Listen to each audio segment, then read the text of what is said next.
गरीब का जादुई गाजर का हलवा। राधिका, जल्दी से काम खत्म करके घर चलो, हमारी दोनों बेटियां हमारा इंतजार कर रही होंगी। काम तो खत्म हो गया, लेकिन आज सेठ से पैसे भी तो लेने हैं। दोनों अपने सेठ से पैसे लेने जाते हैं। सेठ जी, हमें कुछ पैसों की जरूरत है, कुछ पैसे दे दीजिए।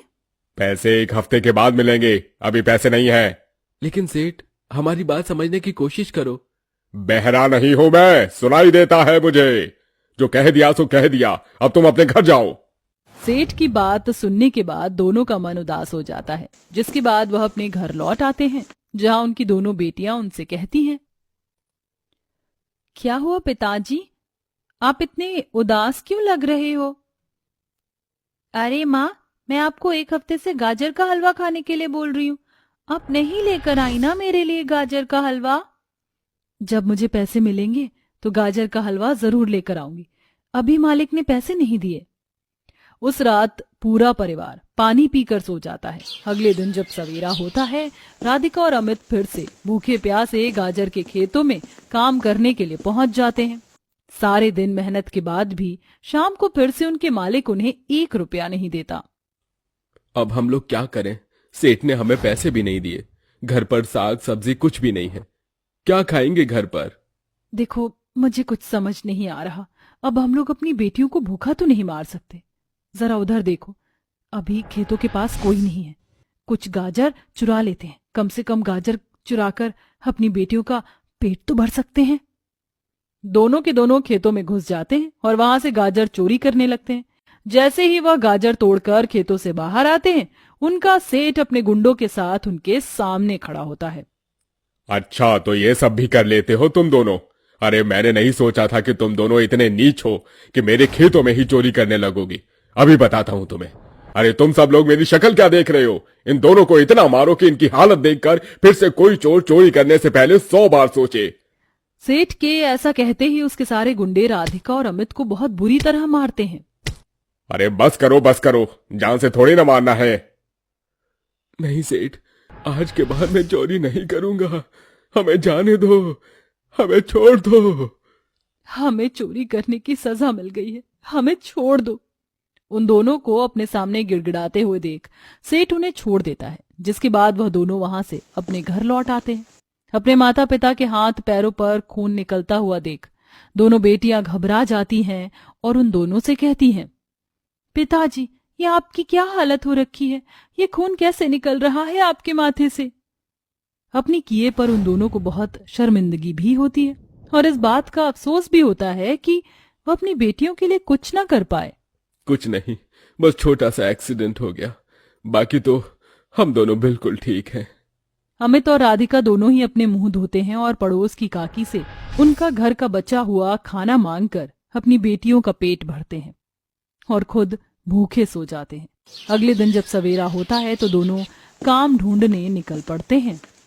पूरा गांव छान मारा, लेकिन अभी तक कहीं पर भी कोई काम नहीं मिला। अगर हमारे पास काम नहीं होगा तो फिर हम दोनों अपनी बेटियों का ख्याल कैसे रखेंगे? हमें काम ढूंढना ही पड़ेगा। सुबह से शाम हो जाती है, लेकिन यहाँ से वहां धक्के खाते ही रहते हैं। घर वापस लौटते समय रास्ते में अचानक से राधिका की तबीयत बहुत ज्यादा खराब हो जाती है। बिना कुछ खाए पिए रहने की वजह से उसे चक्कर आ जाते हैं और वो वहीं बेहोश हो जाती है। राधिका, उठो ना, क्या हो गया तुम्हें? भगवान, कोई मेरी मदद करो। अमित अपनी पत्नी को देखकर घबरा जाता है। तभी वहां पर एक बहुत बूढ़ी औरत गाजर का ठेला लेकर पहुंच जाती है। बेटा, क्या हो गया तुम्हारी पत्नी को? ये कैसे बेहोश हो गई? सब कुछ ठीक तो है ना? क्या बताऊं अम्मा जी, कई दिनों से कुछ नहीं खाया है। मेरी बेचारी पत्नी ने इसी के चलते उसकी हालत खराब हो रही है। अमित उस बूढ़ी औरत को अपनी सारी परेशानियां बताता है, जिसके बाद वह बूढ़ी औरत अमित को अपने ठेले से कुछ गाजर उठा कर देती है और कहती है, देखो, मैं समझ सकती हूँ, सभी लोगों के ऊपर परेशानियां आ जाती हैं। ये लो, ये कुछ गाजर है, इन्हें खा लो, इससे तुम्हारा पेट में कुछ तो जाएगा ही, और अपनी पत्नी को भी खिलाने की कोशिश करो। जैसे ही अमित वह गाजर खाता है, वह अपने आप को पर्वत आजाद तंदुरुस्त महसूस करता है। वहीं वह उस गाजर में से गाजर अपनी पत्नी को भी किसी तरह खिला देता है, जिसके बाद उसकी पत्नी भी बेहोशी हालत से उठ खड़ी होती है और अच्छा महसूस करती है। अम्मा, आपने हमारी मदद की, आपका बहुत बहुत शुक्रिया।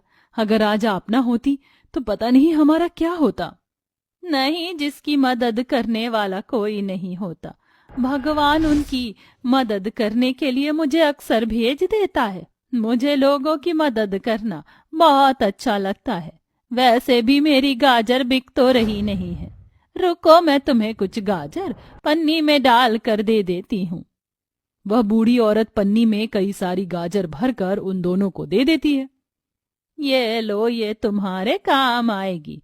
अपनी बेटियों को खिला देना, कम से कम वह बेचारी भूखी तो नहीं रहेंगी। अमित और राधिका दोनों वह सभी गाजर ले लेती हैं और उसके बाद घर लौटने लगते हैं। रास्ते में आते आते उन्हें एक कूड़े के ढेर के पास चमकीली चीज नजर आती है। जी, वहां पर कुछ चमक रहा है, रुकिए जरा मैं देखकर आती हूँ। राधिका ऐसा कहने के बाद कूड़े कचरे के पास जाती है और चमकीली चीज को निकाल कर देखती है। वह एक बहुत सुंदर चमकदार कढ़ाई होती है। ये कढ़ाई तो बहुत सुंदर है, चलो हम इसे घर लेकर चलते हैं। आज इसी के अंदर इन गाजर का हलवा बनाकर अपनी बेटियों को खिला दूंगी, उन्हें बहुत अच्छा लगेगा। हाँ, तुमने बिल्कुल सही कहा। वैसे भी हमारे घर में एक भी कढ़ाई नहीं है। पता नहीं कैसे कोई इतनी सुंदर प्यारी कढ़ाई को फेंक सकता है। अमित और राधिका दोनों वह कढ़ाई अपने घर ले आते हैं, जिसके बाद राधिका मिट्टी का चूल्हा बनाती है और उसके ऊपर उस कढ़ाई को रख देती है। इसके बाद वो उसके अंदर बूढ़ी औरत की दी हुई गाजर को डालती है। अब बनेगा ना स्वादिष्ट गाजर का हलवा। राधिका के इतना कहते ही उस कढ़ाई के अंदर बहुत स्वादिष्ट और खुशबूदार गाजर का हलवा तैयार हो जाता है, जिसमें पहले से ही सब कुछ होता है। ऐसा कैसे हो सकता है? अभी तो मैंने इस कढ़ाई को चूल्हे के ऊपर रखा ही था और अचानक से इसके अंदर गाजर का हलवा प्रकट हो गया। हाँ माँ, आपने बिल्कुल सही कहा, ये तो मैंने भी देखा आपके पास खड़े होकर। कहीं ये मेरे मन का कोई वहम तो नहीं? पहले इस गाजर के हलवे को किसी और बर्तन में निकालती हूँ, फिर अपने मन के वहम को दूर करूंगी। राधिका ऐसा कहने के बाद कढ़ाई से सारा गाजर का हलवा दूसरे बर्तन में निकालती है और कढ़ाई दोबारा चढ़ाकर उसके अंदर गाजर डालती है। उसके गाजर डालते ही उसमें ऑटोमेटिकली गाजर का हलवा तैयार हो जाता है। अरे अमित जी, कहाँ हो आप? जल्दी से यहाँ पर आओ, देखो ये तो चमत्कार ही हो गया। अमित जैसे ही भागता हुआ रसोई में आता है, वह चूल्हे पर कढ़ाई के अंदर बहुत स्वादिष्ट गाजर का हलवा देखता है, जिसे देखकर वो बहुत खुश होता है। तभी उसकी पत्नी जादुई हलवे के बारे में अपने पति को सब कुछ बताती है। ये कैसे हो सकता है? क्या पहले मैं ये हलवा खाकर देख सकता हूँ? इसकी बात सुनकर राधिका उसे जादुई हलवा परोस देती है और उसके साथ अपनी दोनों बेटियों को भी। इसके बाद वह तीनों जादुई हलवा खाकर कहते हैं, इतना स्वादिष्ट जादुई हलवा तो मैंने जिंदगी में पहले कभी नहीं खाया होगा। ये तो सच में बहुत ही लाजवाब और स्वादिष्ट है। सही कहा पिताजी ने, ये तो सच में बहुत स्वादिष्ट है। राधिका भी गाजर का हलवा खाती है, उसे भी गाजर का हलवा बहुत ही टेस्टी लगता है। तभी उसका पति अमित उससे कहता है, हमारे पास ही जादुई कढ़ाई गाजर है, तो क्यों ना हम गाजर बेचने का काम ही कर ले। लोग ये जादुई हलवा खाएंगे तो खुशी के मारे पागल हो जाएंगे और हमारी अच्छी खासी दुकान भी चलेगी। आप तो बिल्कुल सही कह रहे हो, कल से ही जादुई हलवा बेचना शुरू करेंगे। उस रात वह सभी पेट भर के जादुई हलवा खाकर सो जाते हैं। अगले दिन जब सवेरा होता है, राधिका सुबह सुबह समय से उठ जाती है और चूल्हा जलाकर कढ़ाई उसके ऊपर रखती है, जिसके बाद वह कढ़ाई में गाजर डाल देती है। गाजर डालते ही कढ़ाई में ढेर सारा गाजर का हलवा तैयार हो जाता है। तभी अमित एक बड़ा सा पाटिल लेकर आता है। देखो, मैं धर्मेश भाई से उसका बड़ा वाला पाटिल मांग कर लाया हूँ। इसी में गाजर का हलवा ले जाकर हम गांव गांव बेचेंगे, क्योंकि हमारे पास कोई ठेला नहीं है। कोई बात नहीं, थोड़ी सी मेहनत लगेगी, लेकिन हम लोग मेहनत करके पैसा कमा लेंगे। राधिका ऐसा बोलने के बाद कढ़ाई के अंदर गाजर डालती है और जैसे ही गाजर का हलवा तैयार हो जाता है, वह गाजर को पतीले में भर लेती है। ऐसे ही वह पूरा पतीला गाजर का भर के अपने सर पर रख लेती है। तो वहीं दूसरी तरफ उसका पति अमित दुकान से डिस्पोजल के बर्तन ले आता है, जिसके अंदर वो लोगों को गाजर का हलवा रखकर बेचते हैं। गर्मा गर्म गाजर का हलवा खा लो। ठंड में ऐसा गाजर का हलवा आपको कहीं नहीं मिलेगा। इसकी खुशबू से ही आप सभी लोग पागल हो जाओगे। क्या सच में? अरे आप गाजर का हलवा बेच रही हो, इसकी खुशबू तो सच में बहुत अच्छी है। क्या मुझे 10 रुपए का गाजर का हलवा मिल सकता है? हाँ हाँ, क्यों नहीं, जरूर मिलेगा। आओ मैं तुम्हें गाजर का हलवा देती हूँ। राधिका सर के ऊपर से पतीले को नीचे रखती है और उसमें से हलवा निकालकर एक डिस्पोजल के बर्तन में डाल देती है, जिसके बाद वह उसे बच्चों से 10 रुपए लेती है और उन्हें गाजर का हलवा दे देती है। इसी प्रकार वह गाजर का हलवा सभी को बहुत पसंद आता है और इसी तरह वह अपनी परेशानी दूर करते हैं। अरे मेघा, क्या कर रही हो तुम अभी तक? जल्दी से कुछ खाने के लिए बना लो, तुम्हारी नंद घर पर आने वाली है अपने ससुराल से। माँ जी, आपने ये तो बताया ही नहीं कि खाने में बनाना क्या है। खाने में वेज बिरयानी बना लो और सुनो, नाश्ते के लिए पकौड़े बना देना। मेरी बेटी को पकौड़े और बिरयानी दोनों ही बहुत पसंद है। मेघा अपनी सास की बात सुनकर रसोई में पहुंच जाती है, जहां उसकी जेठानी पहले से मौजूद होती है। क्या हुआ, मिल गया तुम्हें भी ऑर्डर खाना बनाने का? हाँ हाँ, और क्या। हमारी सास सिर्फ अपनी बेटियों को ही तो प्यार करती हैं। हम तो इस घर में सिर्फ काम करने के लिए ही आए हैं। सही बोल रही हो बहन। चलो, आने वाली है मेहमान के लिए उसकी पसंद का खाना बना देते, नहीं तो माँ जी हमारे ऊपर गुस्सा करने लगेंगी। आरती और मेघा यहाँ रसोई में खाना बना रही होती हैं, तो वहीं कुछ ही देर में पूर्वी अपने ससुराल से अपने मायके अपनी माँ से मिलने आती है। माँ, कैसी हो आप? आपको पता है मुझे आपकी बहुत याद आ रही थी। मुझे भी तेरी बहुत याद आ रही थी। तेरी जब से शादी हुई है तब से मेरा मन इस घर में नहीं लगता। तू हर हफ्ते 2 हफ्ते में मुझसे मिलने आ जाया कर। हाँ माँ, क्यों नहीं। वैसे श्रेया कहाँ पर है? पढ़ाई कर रही है क्या? तेरी बहन के एग्जाम आने वाले हैं, बस वो उसी की तैयारी कर रही है। अपने कमरे में होगी, जा जाकर मिल ले। कौशल्या के कहने पर उसकी बड़ी बेटी पूर्वी अपनी बहन से मिलती है, जिसके बाद वह खाने की टेबल पर अपनी पसंद का खाना देखकर बहुत खुश होती है। सभी लोग एक साथ खाना खाते हैं, तो वहीं मेघा और आरती रसोई से गर्मा गर्म रोटी बनाकर अपनी ननद को खिला रही होती हैं। हमारी जिंदगी में तो बस यही रह गया, अपनी सास और नंद की खातिरदारी करते रहना। मेघा और आरती को घर के काम और अपनी नंद की खातिरदारी करने में बहुत गुस्सा आता था। ऐसे ही 2 दिन रहकर पूर्वी वापस अपने ससुराल चली जाती है। कौशल्या अपनी बेटियों को बेहद प्यार करती थी, जिसके चलते उसकी दोनों बहुएं बहुत चिढ़ती थी। लेकिन इसी के दौरान अचानक से कौशल्या की तबीयत बिगड़ने लगती है और उसकी दोनों बहू उसका ध्यान रखना भी बंद कर देती हैं। अरे माँ, आपकी तो बहुत ज्यादा तबीयत खराब हो रही है, चलिए मैं आपको दवाई दिलाकर लाती हूँ। नहीं बेटी, तू जल्दी से जा और अपनी बड़ी बहन को फोन करके बता दे कि उसकी माँ आखिरी सांसें गिन रही है। नहीं माँ, ऐसा मत कहो, आपको कुछ नहीं होगा। कौशल्या ऐसा कहते कहते उसी वक्त भगवान को प्यारी हो जाती है। श्रेया के पैरों तले जमीन खिसक जाती है और वह फूट फूट कर रोने लगती है। अपनी बड़ी बेटी को देखने की आखिरी तमन्ना कौशल्या की ऐसे ही चली जाती है, जिसके बाद शहर से उसके बेटे उसका अंतिम संस्कार करवाने के लिए आते हैं। हमारी माँ इस दुनिया में नहीं रही, तुम दोनों ही मेरी बहनों का ख्याल रख सकती हो। तुम दोनों तो जानती हो ना, हम यहाँ नहीं रह सकते। हमें काम करने के लिए बाहर तो जाना ही होगा, अगर इस घर को चलाना है तो। अरे आप चिंता क्यों करते हो, आपकी छोटी बहन का ख्याल हम बहुत अच्छे से रखेंगे। बाकी पूर्वी तो कल तक अपने ससुराल चली ही जाएगी। रंजीत और विक्रम शहर के लिए निकल जाते हैं, तो वहीं अगले दिन पूर्वी भी रोते हुए अपनी माँ के गम में वापस अपने ससुराल चली जाती है। लेकिन उसके जाते ही दोनों भाभियां बेचारी श्रेया के ऊपर बहुत अत्याचार करती हैं। अरे जब देखो किताबों में ही लगी रहती हो, क्या तुम्हें घर में कोई काम नहीं दिखाई देता है? अरे इस घर में तुम इकलौती हो जो फ्री फोकट का खाती हो। भाभी, आप ये कैसी बातें कर रही हो? मैं पढ़ाई नहीं करूंगी तो डॉक्टर कैसे बनूंगी? मुझे अपनी माँ का सपना पूरा करना है। वाह वाह वाह, अरे एक दिन घर के काम कर लोगी तो तुम्हारी पढ़ाई में कोई फर्क नहीं आएगा। चलो अभी के अभी खड़ी हो जाओ और घर के काम करो। अपनी दोनों भाभियों के कहने पर श्रेया पढ़ाई छोड़कर उठ खड़ी होती है और घर के काम करने लगती है। इसी के चलते अब घर के सारे काम दोनों भाभियां मिलकर श्रेया से करवाती हैं। तो वहीं दूसरी तरफ ठंड बढ़ने की वजह से श्रेया को बहुत तेज ठंड लगती है। भाभी, बहुत ज्यादा ठंड लग रही है, एक स्वेटर चाहिए था मुझे। एक स्वेटर दिलवा कर ले आओ।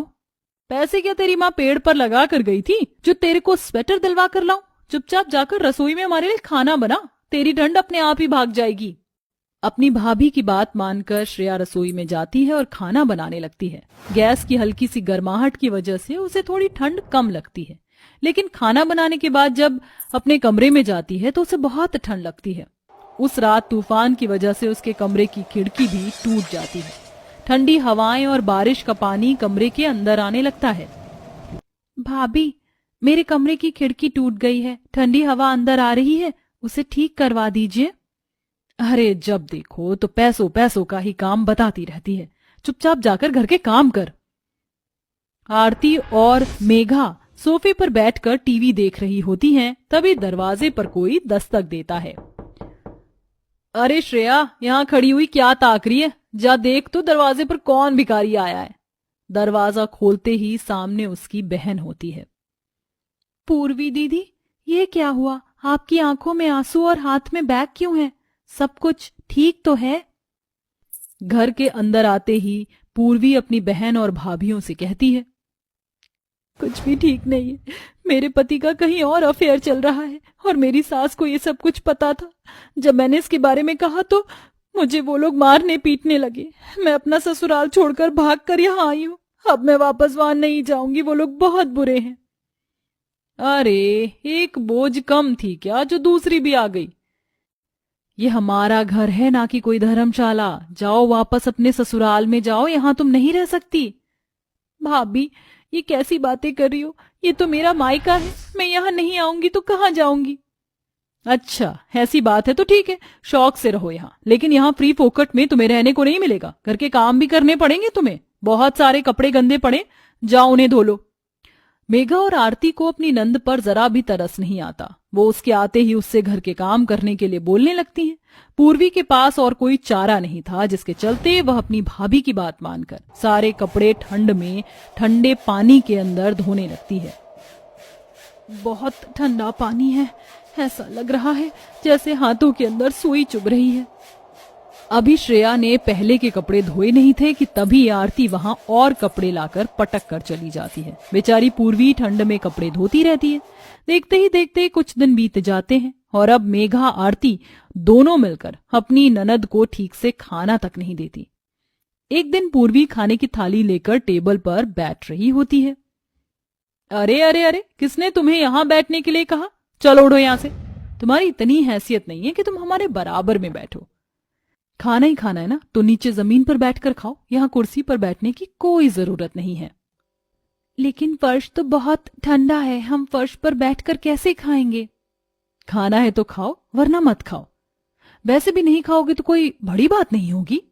दोनों बहनें रोते हुए ठंड में ठंडे फर्श पर बैठकर खाना खाने लगती हैं। तभी दोनों बहनें अपनी माँ को याद करने लगती हैं।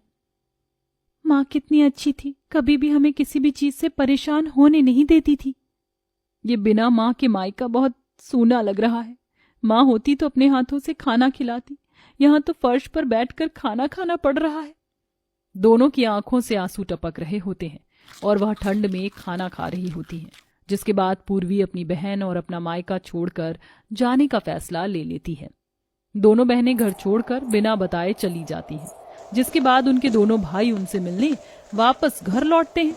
पड़ोसियों के द्वारा उन्हें ये पता चलता है कि उनकी पत्नियों ने उनकी बहनों के ऊपर बहुत अत्याचार किए, जिसके चलते वह दोनों घर छोड़कर चली गई। ये जानते ही दोनों भाई पुलिस थाने में अपनी बहनों के गुमशुदा होने की रिपोर्ट लिखवाते हैं और किसी तरह उन्हें ढूंढकर वापस घर ले आते हैं। ये घर तुम दोनों का है, तुम्हें ये घर छोड़कर जाने की जरूरत नहीं है। अगर कोई भी परेशानी थी तो हमें बताती बहन। मेघा, आरती, मुझे तुम दोनों से ये उम्मीद नहीं थी।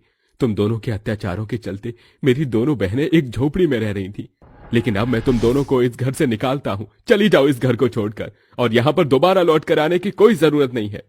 विक्रम के ऐसा कहते ही मेघा और आरती को अपनी गलती का एहसास होता है और वह अपनी दोनों नंद से माफी मांगती हैं। हमें अपने किए पर पछतावा है, हमें तुम्हारे साथ ऐसा नहीं करना चाहिए था, हमें माफ कर दो पूर्वी। हाँ श्रेया, मुझे भी माफ कर दो। मैंने तुम्हारे ऊपर बहुत अत्याचार किए, मुझे ऐसा नहीं करना चाहिए था। अपनी गलती पर पछतावा करते हुए देख दोनों नंद अपनी भाभियों को माफ कर देती हैं, जिसके बाद उन दोनों की भाभियां उनके साथ बहुत अच्छे से बर्ताव करती हैं और जैसे उनकी माँ उनको रखती थी वैसे रखने लगती हैं।